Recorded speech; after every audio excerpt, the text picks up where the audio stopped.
welcome back. I'm Vivek Bindra. I'm an international motivational speaker, leadership consultant and a CEO coach.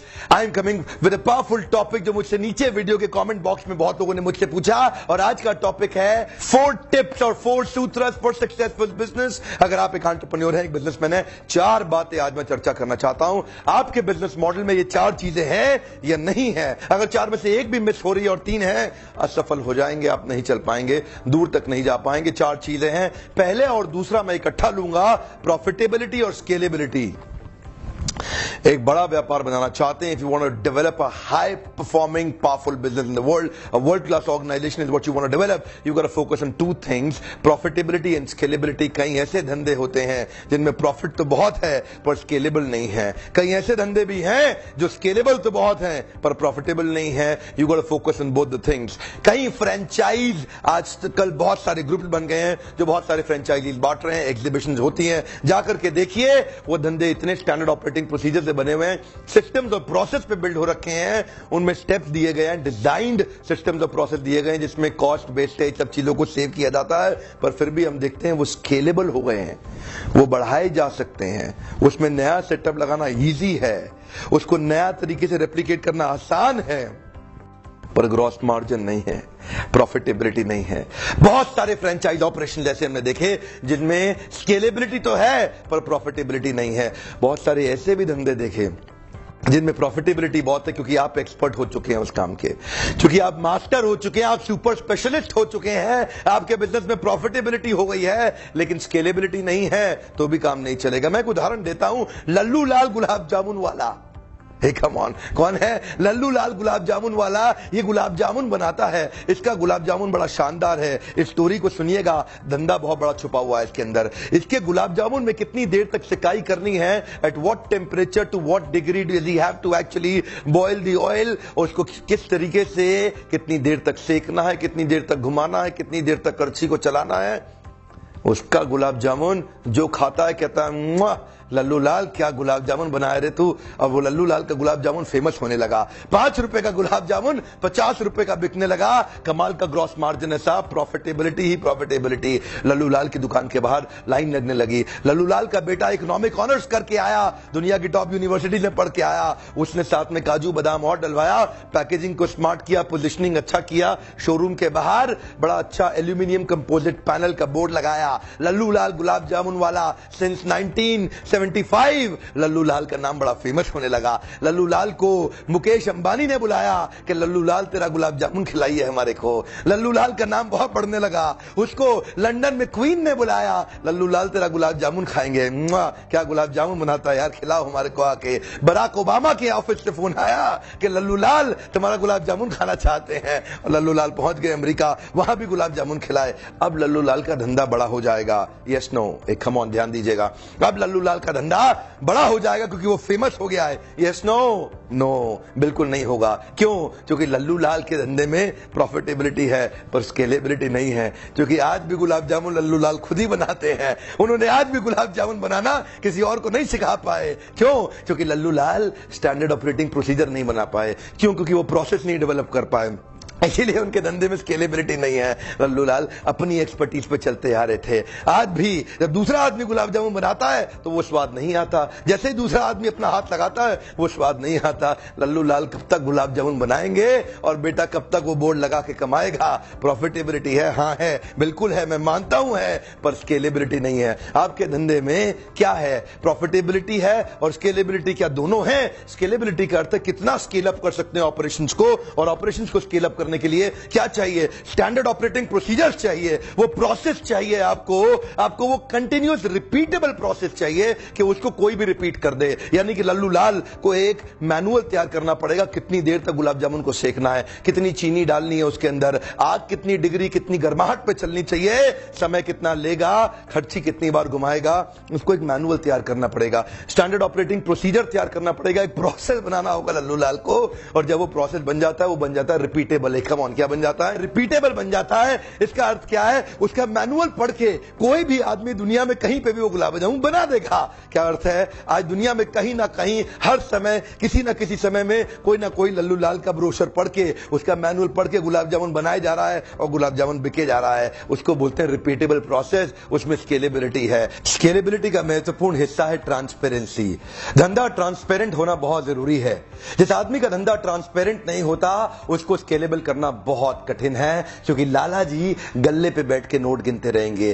Cash किसी और के हाथ में नहीं दिया जा सकता, उसमें लाला जी या लाला जी का रिश्तेदार ही बैठेगा, क्योंकि उनको किसी और पे ट्रस्ट नहीं है। और इसके कारण सिस्टम नहीं बनेगा, प्रोसेस नहीं बनेगा। आपका धंधा बार बार आपको पुकारेगा। प्रोसेस ओरिएंटेड धंधा केवल सफेद का धंधा होता है। It is only white business. ये कैशलेस बिजनेस होता है। और तो और अगर बिजनेस ट्रांसपेरेंट हो गया और टोटल व्हाइट हो गया, मोदी सरकार तो क्या, कोई सरकार आपका कुछ बिगाड़ नहीं सकती। डिमोनेटाइजेशन आपको बर्बाद नहीं कर सकता। इनफैक्ट अगर कैश कम भी हुआ, लेकिन अगर ट्रांसपेरेंट बिजनेस हुआ तो प्राइवेट इक्विटी आपके पीछे घूम सकती है। बैंक आपको आसानी से लोन देगा।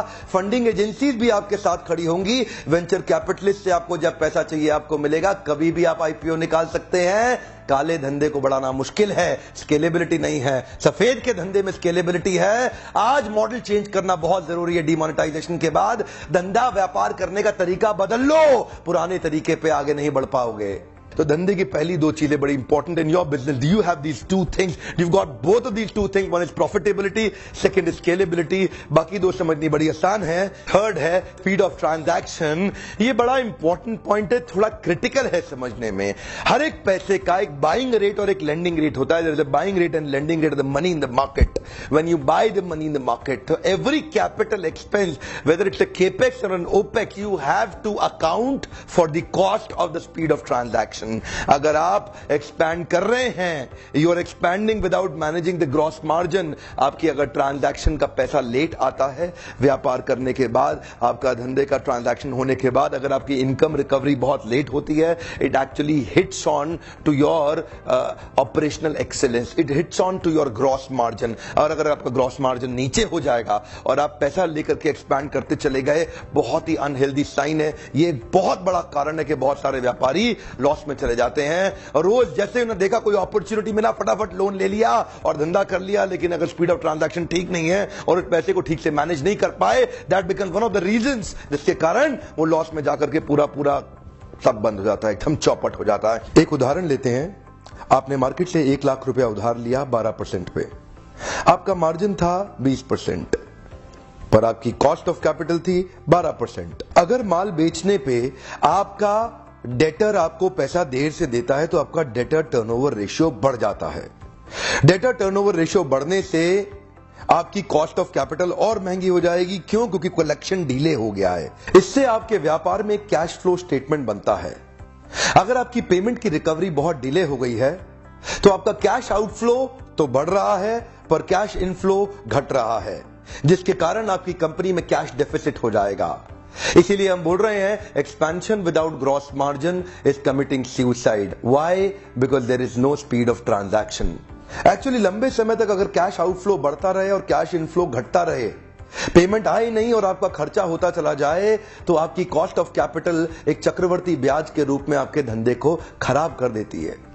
So one more time, expansion without managing your gross margin is committing suicide। अगर आपका ट्रांजैक्शन तेज हो रहा है, रियल एस्टेट के धंधे में बहुत दिक्कत आ गया, कैपिटल एक्सपेंडिचर इतना कर दिया, बड़ा लैंड लिया, बिल्डिंग तैयार कर दिया, बिकने में बहुत समय लग गया, लोगों से पेमेंट आने में बहुत टाइम लग गया, और उस पैसा जो आया था उन्होंने उसको कहीं और इन्वेस्ट कर दिया। वही कारण है कि रियल एस्टेट कंपनीज में आज हिंदुस्तान के अंदर इतना बड़ा रिसेशन, इतनी बड़ी प्रॉब्लम, बहुत से रियल एस्टेट के लोग खत्म हो गए, बर्बाद हो गए, दिवालिया हो गए, भाग गए, लोगों को उनकी प्रॉपर्टी नहीं दी। क्यों? क्योंकि उन्होंने इसको अकाउंट ही नहीं किया। Speed of transaction is very important. और आज का मेरा चौथा पॉइंट है competitive advantage. What is that one special thing that you have in your business that your competitors are not having? दुनिया भर की डीलर डिस्ट्रीब्यूटर कॉन्फ्रेंसेस करता हूं मैं, कॉम्पिटिटिव एडवांटेज पे ही बात करता हूं। ऐसा लगभग कोई बड़ा कॉर्पोरेट नहीं है हिंदुस्तान में जिसके लिए मैं प्रोग्राम्स नहीं कर रहा या जिसके लिए मैं लीडरशिप डेवलपमेंट नहीं कर रहा। ऑफ कोर्स ये वीडियोस हिंदी में मैं इसलिए बनाता हूं ताकि हिंदुस्तान की आम जनता को भी एम्पावर कर सकूं। ये बिजनेस मॉडल मॉडल की जो 4 बातें बताई है ना,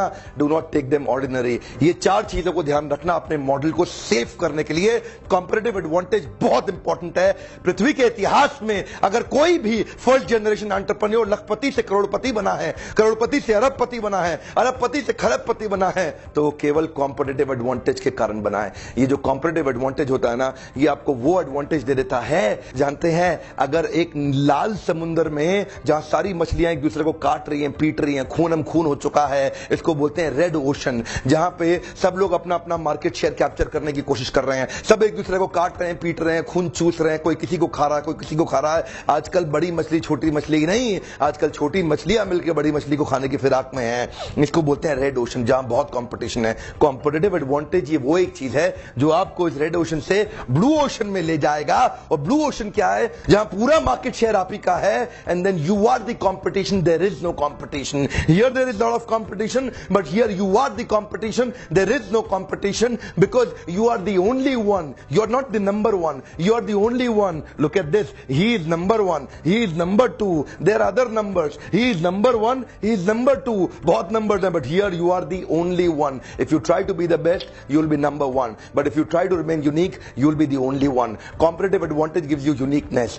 अगर आप नंबर 1 होने की कोशिश करेंगे, अगर आप बेस्ट होने की कोशिश करेंगे तो नंबर 1 हो जाएंगे इसमें। लेकिन if you remain unique with your competitive advantage, आपके पास वो एडवांटेज जो आपके कंपटीशन के पास नहीं है। आपके पास वो कौन सी ताकत है? Why should your customer buy from you? क्यों आपका कस्टमर आपसे खरीदे? क्या एक्सपीरियंस आप उसको दे रहे हैं? आप उसकी कौन सी प्रॉब्लम सॉल्व कर रहे हैं? What problem are you solving in his life? अगर वहां से आप शिफ्ट होकर के ब्लू ओशन में आ गए, there is no competition sir, you are the only competition. Market तो घूमते घूमते आपको देख के बाद में फॉलो करेंगे लोग। कॉम्पिटिटिव एडवांटेज इतना बड़ा टॉपिक है कि मैं इसी के ऊपर एक आधे घंटे का वीडियो बनाने वाला हूं बहुत जल्दी। इसे कॉम्पिटिटिव एडवांटेज ही अगर मेरे को समझाना पड़ा, बहुत समय जाएगा, बहुत समझाना पड़ेगा। क्यों? क्योंकि कॉम्पिटिटिव एडवांटेज के कारण व्यक्ति फर्स्ट मूवर बनता है। First mover and fast mover है, come on, first mover and fast mover. Maruti Suzuki को मिला के आज 19 कार मैन्युफैक्चरिंग कंपनीज हैं हिंदुस्तान के अंदर। फर्स्ट मूवर है मारुति। आज भी 50% शेयर मार्केट में मारुति का है और बाकी 18 गाड़ी बनाने वाली कंपनियों का मिला के 50% मार्केट शेयर है। सब first mover, fast mover. You know क्या कहते हैं आज? गाड़ी का मतलब मारुति सुजुकी, टूथपेस्ट का मतलब कोलगेट, ठंडा मतलब कोका कोला, पानी मिनरल वाटर मतलब बिस्लरी, नूडल मतलब Maggi. First mover and fast mover, ये उनको एडवांटेज तो मिलता ही है, लेकिन कब होगा? ये तब होगा जब आपके पास कॉम्पिटिटिव एडवांटेज शुरुआत में हो। शुरुआत में मार्केट का नीड, आप समझें कि आपके इलाके में सबसे बड़ी कस्टमर की जरूरत क्या है जो और कोई नहीं सर्व कर रहा है, और आप सॉल्व करेंगे। बड़ा टॉपिक है, समय लगेगा, पर अभी शॉर्ट में मैं आपको बताना चाहता हूं। Competitive advantage is about unique signature strength of your business. Big bigger biggest तो होता है, स्मॉल स्मॉलर स्मॉलेस्ट भी होता है, पर यूनिक यूनिकर यूनिकेस्ट नहीं होता। वो कौन सी आपकी यूनिक सिग्नेचर स्ट्रेंथ है जो आपके किसी कॉम्पिटिटर के पास नहीं है? कॉम्पिटिटिव एडवांटेज एक्चुअली 2 तरह की होती है, एक कॉस्ट एडवांटेज और दूसरा डिफरेंशिएशन एडवांटेज। कॉस्ट एडवांटेज का मतलब है आपके पास भी वही प्रोडक्ट है जो बाकी सबके पास है, लेकिन लोअर प्राइस पे है। और डिफरेंशिएशन एडवांटेज वो होता है आपके पास एक ऐसा यूनिक प्रोडक्ट है जिसको आप एक प्रीमियम प्राइस पे बेच सकते हैं। आपको डिस्काउंट देने की जरूरत नहीं है, क्योंकि आपका प्रोडक्ट एक यूनिक प्रोडक्ट है जो आपको एक डिफरेंशिएशन एडवांटेज देता है। कॉम्पिटिटिव एडवांटेज ही है जो आदमी के धंधे को कई गुना ऊपर ले जाता है। कि ये 4 चीजें आपके बिजनेस मॉडल को सेफ कर देती हैं। सारे व्यापारी आज डूब रहे हैं, बर्बाद हो रहे हैं, जिनको मुझे देख के दुख लगता है। इसीलिए मैं आज इतने वैल्यूएबल वीडियोस फ्री में देना चाह रहा हूं आपको। आपका फायदा हो जाए, उसी में मेरा फायदा है। कोई मुझसे पूछ रहा था, बिंद्रा जी वीडियो की रॉयल्टी मिलती है क्या? अरे रॉयल्टी नहीं चाहिए, आप लोगों की लॉयल्टी चाहिए, और वही लॉयल्टी, वही प्यार। आप मेरे मकसद को ज्वाइन कर लीजिए, हिंदुस्तान को एम्पावर करने के लिए। कि यहां का कोई बिजनेसमैन अगर आपका दोस्त है और वो अपने बिजनेस को बढ़ाना चाहता है, उसको ये 4 स्टेप जरूर शेयर करिएगा, उसका फायदा हो जाएगा। उसको व्हाट्सएप पे पर्सनल विंडो पे शेयर कर दीजिए, ग्रुप में डाल दीजिए, उसका बहुत फायदा होगा। ये 4 स्टेप फॉलो करके इसके ऊपर मैं एक और मैनुअल और एक वीडियो बनाने जा रहा हूं, जिसको देखने के लिए वापस आइएगा।